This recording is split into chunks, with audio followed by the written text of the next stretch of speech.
Second thing that you should do is use other mediums in conjunction with your presentation. Now again, in your training session, that's what the handout's for, right? That ties into the third thing that you should do, which is layering your communication efforts, right?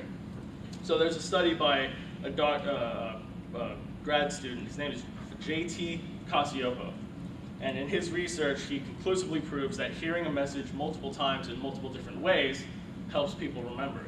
So that's what essentially you're doing with your handouts, right? Not only do you have the PowerPoint presentation going on, you also have the handout so people can take it home, they can read it over again. That's going to help them remember it for the future. Now, a number of things that you should not do when you're considering your medium or you're taking a look at your medium is ignore the size of your audience, right? In the professional world, there are some messages that are perhaps best suited for being between just two people, right? And if you were to broadcast it to the room, it could be awkward, it would not be ideal, right? For example, hey everyone, I'm going to fire this guy, right? Really? How does it feel? It's not great, right? It's awkward. You should probably keep that between us. Second thing that you should not do is bore your audience with monotony. We've all been presentations or meetings where someone's just talking at you for half an hour to an hour. It's boring, it's unproductive, don't do it. The third thing that you should not do is assume that conveying your message one time is enough. For Maria, she just slapped it on the fridge, thought that was okay. No one got the message, right?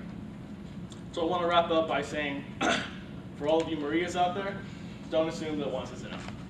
And with that, I'm going to pass it back to Sarah, and she's going to continue with our evening.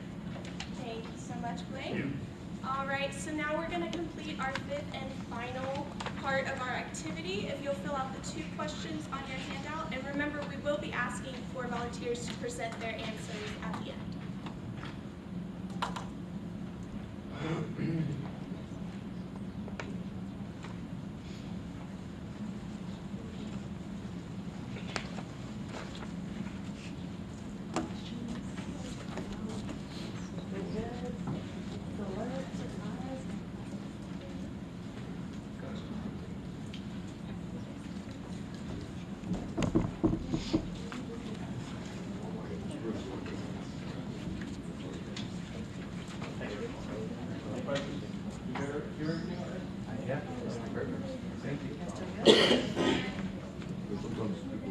It looks like almost everyone's finished. Does anyone need more time? 30 seconds, sorry.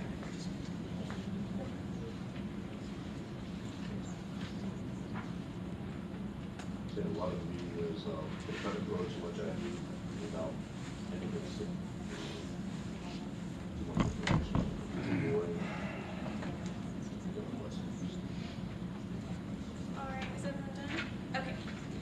So now we are going to show you a quick 2-minute video explaining all of these in a physical manner. Hear that? That's nothing. Which is what I, as a speaker at today's conference, have for you all. I have nothing. Nada. Zip. Zilch. Zippo. Nothing smart.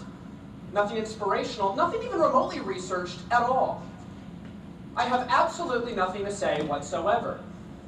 And yet, through my manner of speaking, I will make it seem like I do. Like what I am saying is brilliant. And maybe, just maybe, you will feel like you've learned something. Now, I'm going to get started with the opening. I'm going to make a lot of hand gestures. I'm going to do this with my right hand. I'm going to do this with my left. I'm going to adjust my glasses. And then I'm going to ask you all a question. By show of hands, how many of you all have been asked a question before? Okay, great. I'm seeing some hands. And again, I have nothing here. Now, I'm going to react to that and act like I'm telling you a personal anecdote. Something to break the tension. Something to endear myself a little bit. Something kind of embarrassing. And you guys are going to make an awe sound. It's true. It really happened. And now I'm going to bring it to a broader point. I'm going to reel you back in. I'm going to make it intellectual. I'm going to bring it to this man right here. Now, what this man did was important, I'm sure. But I, for one, have no idea who he is. I simply Google image the word scientist. And now, you see, I'd like it to seem like I'm making points, building an argument, inspiring you to change your life, when in reality, this is just me buying time. Now this video goes on for another 3 minutes to explain different ways that you can buy time. But the message that we got from this is our 5 subjects in grade. So at first he grabbed the audience's attention by saying he had nothing to offer them, when these people pay money to sit and listen to educational speakers all day. And then he reinforced his conclusions after saying that he had nothing and asking a question. He reinforced and said, again, I have nothing to tell you. Later on, he explains the flow by saying, I'm going to do this, I'm going to do that, I'm going to move my glasses. So then he asks if they recall, and then by saying, again, do you remember what I said at the beginning? Nothing. And then he takes a look at other mediums by using an image of a scientist that has nothing to do with his project. So in the end, these are our 5 subjects that we went over. Again, they're on your handout so that you can always remember them, and our acronym is GREAT, to remember the 5 most important messages to improve your TED Talk. So now we're going to go ahead and answer some of the questions on your handout. If I can get anybody to volunteer to answer the first section, answer 2 questions for your group, so that we can hear your opinion on it. Go ahead. In my opinion, the most important to do of grabbing an audience's attention is declaring our intent. That's a good one. And how could you use that in your presentation? By declaring your intent, you're able to clarify and cut through if there's any questions of what you're actually speaking about in the actual presentation or meeting. Yeah, that's a good one. What did you answer for the second one?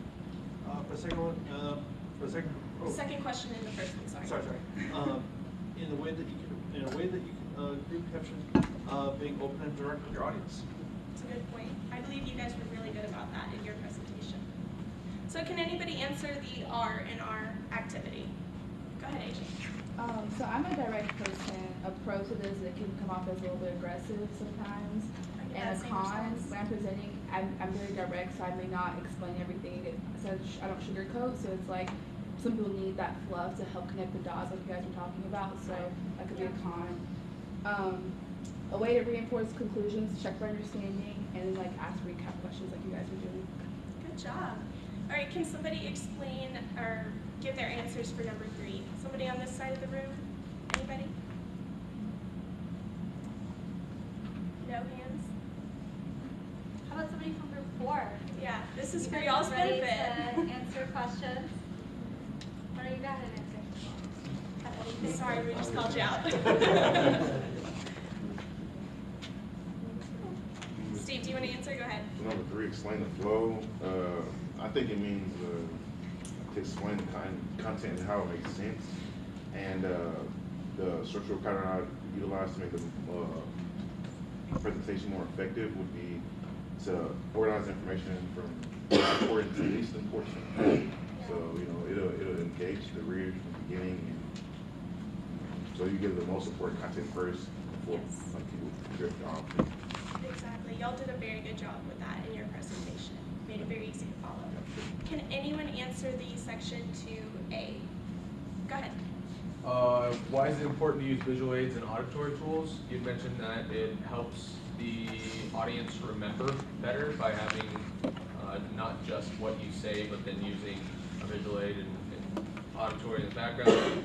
How are breaks and pauses between chunks of information effective? They allow the audience not only to take a breath, but it helps them remember what they're saying because they can process it.